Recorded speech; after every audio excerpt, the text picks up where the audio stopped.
मुलुंड ईस्टमध्ये नवघरजवळ ही जी land आहे त्यात एक फलक लागला आहे स्लम रिहॅबिलिटेशन अथॉरिटी, ज्यात सांगण्यात आलं आहे की सूचना ही जागा महाराष्ट्र शासनाची मालकीची आहे, अतिक्रमण केल्यास कायदेशीर कारवाई करण्यात येईल.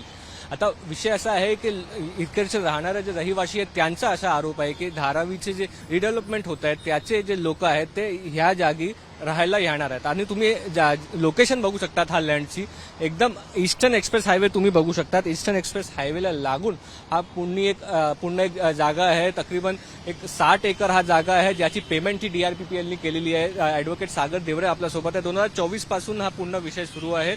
2024 पासून विरोध दर्शवला होता मुलुंड ईस्टच्या रेसिडेंट्सनी की इथे एक डेमोग्राफिक चेंज नको किंवा धारावीचे लोक इथे राहायला नको, पण ते आता होताना तुम्हाला दिसते.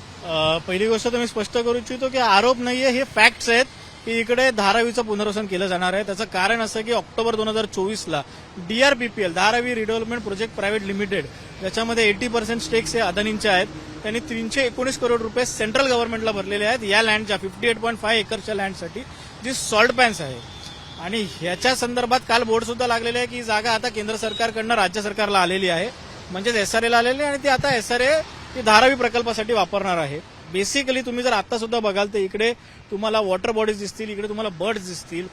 ही इकॉलॉजिकली इतकी इम्पॉर्टंट जागा आहे की 26 जुलैच्या पावसामध्ये जो पूर आला होता तो पूर याच सॉल्ट पॅन्सने आम्हाला वाचवलेला आहे.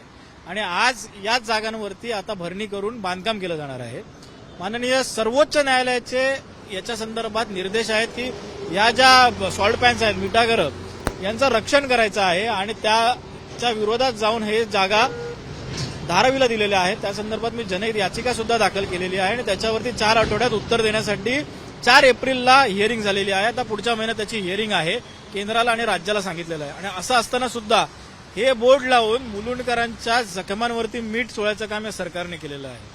असा पण उपस्थित राहतो की तुम्हाला मुलुंड ईस्टमध्ये बघितलं का PAPचे प्रोजेक्ट जास्त येतात, त्यामध्ये डेमोग्राफिकल चेंज होईल अशा रेसिडेंट्सचा मानणं. मुलुंड ईस्टला पहिले आम्ही 2.5 वर्षापूर्वी PAP म्हणजे प्रोजेक्ट अफेक्टेड पर्सनच्या एका प्रोजेक्टसाठी भांडत होतो की 7,439 घरांचा प्रोजेक्ट आहे एक्झॅक्टली या प्रोजेक्टच्या समोर.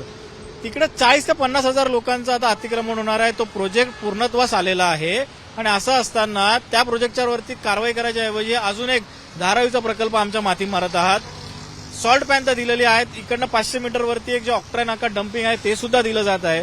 म्हणजे मुलुंडला एक रिहॅब सेंटर बनवायचं काम हे करत आहेत. मुलुंड हे मुंबईमधलं असं एक ठिकाण आहे की ज्याला शांत मानलं जातं, क्राईम झिरो मानला जातो.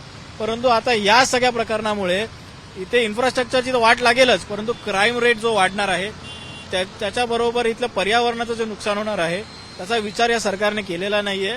आणि या संदर्भात आता मुलुंडकर नक्कीच रस्त्यावरती उतरून काहीतरी आंदोलन करतील. आश्वासन दिलं गेलं होतं तुम्हाला की हे प्रकल्प इथे होणार नाही, तरी होत आहे, प्रेशर आहे वाटतं. लोकसभेच्या वेळेस खुद्द आत्ताचे मुख्यमंत्री, तत्कालीन उपमुख्यमंत्री देवेंद्र फडणवीस आणि इथले आमदार यांनी सांगितलं होतं की एकाही धारावीकराचं इकडे पुनर्वसन केलं जाणार नाही. आमच्या आमदारांनी तर विधानसभेत सांगितलं होतं की 1 स्क्वेअर फीट जागा दिली जाणार नाही. हे सगळं केवळ एक चुनावी जुमले होते. मुलुंडकरांना त्यांनी अक्षरशः उल्लू बनवलेलं आहे त्यांची मतं घेण्यासाठी. आणि जेव्हा त्यांचं काम झालं, आता त्यांना माहिती आहे 5 वर्ष काही निवडणुका नाहीयेत, 5 वर्षात हे प्रकल्प रेटून न्यायचे, नंतरचं नंतर बघू असं त्यांचं मत आहे. त्याच्यामुळे आता हे मुलुंडकरांचं फसवणूक झालेली आहे आणि हे फसवे आश्वासन होतं हे आता स्पष्ट झालेलं आहे. तर आपण म्हणू शकतो की हे खूप क्रुशल लँड आहेत आणि धारावी रिडेव्हलपमेंट अथॉरिटी हे जागेजागी लँड शोधतात मुंबईत.